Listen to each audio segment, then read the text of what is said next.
जहाँ बात होती है वफादारी की, वहाँ कुत्ते का नाम ना लिया जाए ऐसा हो ही नहीं सकता, क्योंकि मालिक पर हल्का सा भी खतरा आने पर ये अपनी जान पर खेल जाते हैं। इसलिए तो आज दुनिया भर में घर में 340 से ज्यादा कुत्तों की नस्लें पाई जाती हैं, जिसमें कुछ नस्लें इतनी खतरनाक होती हैं कि थोड़ा सा भी खतरा महसूस होने पर किसी की जान ले सकते हैं। इसलिए इन्हें कुछ देशों में पालना भी गैर कानूनी है। चलिए आज हम एक नजर डालते हैं कुत्तों की ऐसी ब्रीड पर जो इतनी खतरनाक है कि जिन्हें पालने पर आपको जेल भी हो सकती है। दी कैनरी मैस्टिफ। कैनरी आइसलैंड में पाया जाने वाला ये कुत्ता काफी विशालकाय होता है। एक शिकारी ब्रीड होने के कारण इन्हें घर के बाहर गार्ड डॉग के रूप में इस्तेमाल किया जाता है। कुछ समय बाद इन्हें घरों में पेट की तरह पाले जाने लगा। जिन्हें बचपन से ट्रेनिंग ना दी जाए, ऐसा करने पर बहुत बड़ी गलती साबित हो सकती है, क्योंकि ये कुत्ता काफी बदनाम है। जब ये गुस्से में आकर बेकाबू हो जाता है, इसके सामने कोई इंसान हो या जानवर, यहाँ तक कि सही ट्रेनिंग के बावजूद भी कोई गारंटी नहीं ये उसके मालिक या घर में रहने वाले बच्चों के लिए किसी तरह का खतरा नहीं बनेगा। बस इसी के अग्रेसिव नेचर के चलते ऑस्ट्रेलिया और न्यूजीलैंड समेत कई देशों में इस कुत्ते की नस्ल को पालना गैर कानूनी है। दी टोसा इनू। जापान में पाए जाने वाली इस कुत्ते की प्रजाति को सिर्फ और सिर्फ लड़ने के लिए तैयार किया जाता है। इसके ब्रीडर की ऐसी नस्ल की ख्वाहिश थी कि जो साइज में बड़ा हो, इसकी बोर्न हैवी हो और पूरा शरीर मस्कुलर हो, और उन्होंने ऐसा कर भी दिखाया। एक टोसा इनू 90 किलो से ज्यादा वजनी हो सकता है। ये देखने में तो एक जेंटल डॉग लगता है और काफी हद तक तो ऐसा है भी, लेकिन वो सिर्फ और सिर्फ है अपने मालिक के लिए।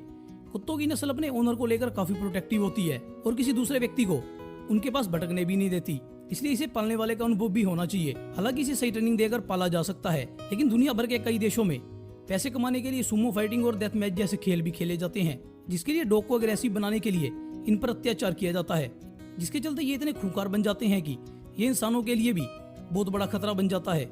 यही कारण है कि डॉग की ब्रीड को कई देशों में पालने पर बैन लगा दिया गया है। दी कोकेशियन शेपर्ड। एक नजर डालिए इस कुत्ते पर, जो दिखने में और आकार में किसी शेर से कम नहीं लगता। रशिया में पाए जाने वाला ये कुत्ता इतना बड़ा होता है कि दूर से देखने पर ही लोगों की हालत खराब हो जाती है। यहाँ तक कि इसे बचपन से ट्रेनिंग ना दी जाए तो ये अपने मालिक के लिए भी खतरा साबित हो सकता है। साथ ही इस कुत्ते को पालना इतना खतरनाक है कि ये अपनी फैमिली में गिने चुने मेंबर के अलावा किसी पर विश्वास नहीं करता और ना ही ये किसी को अपने पास भटकने देता है। अगर कोई अनजान इंसान इसके पास आ जाए तो उसका क्या होगा, इसका अंदाजा तो आप खुद ही लगा सकते हैं।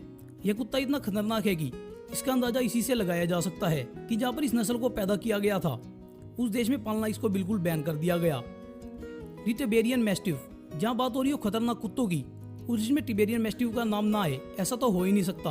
अगर ये एक बार अपने सामने आ जाए तो आप नींद में भी कांपने लगोगे। आपकी जानकारी के लिए बता दूं कि टिबेरियन मैस्टिफ धरती पर कुत्तों की सबसे बड़ी नस्ल है, जिसे इसके ताकत के चलते इसे भेड़ बकरी और दूसरे जंगली जानवरों की रखवाली के लिए रखा जाता था। लेकिन कौन जानता था कि यह रखवाली करने वाला कुत्ता सबसे बड़ा खतरा साबित होगा। कहा जाता है कि इस कुत्ते में इतनी ताकत होती है कि ये शेर से भी मुकाबला कर सकता है। बस इसलिए दुनिया भर में लो एंड डॉग के नाम से भी जाना जाता है। इस कुत्ते को पालने पर इसको कंट्रोल करने के लिए इसके मालिक में इससे भी कई गुना ज्यादा ताकत होना जरूरी है। वहीं एक बार ये कुत्ता गुस्से में आकर बेकाबू हो जाए तो ये अपने सामने आने वाले किसी भी जानवर या इंसान को चीर फाड़ कर देता है। वैसे तो इसे कई देशों में पालना सख्त मना है, लेकिन फिर भी लोगों को इसे पालने का इतना शौक है कि टिबेरियन मैस्टिफ का एक बच्चा कई लाखों में बिकता है। दोस्तों, इस वीडियो में बस इतना ही। अगर वीडियो पसंद आई हो, वीडियो को लाइक करें और हमारे चैनल को सब्सक्राइब करना ना भूलें। और ये वीडियो देखने के लिए धन्यवाद।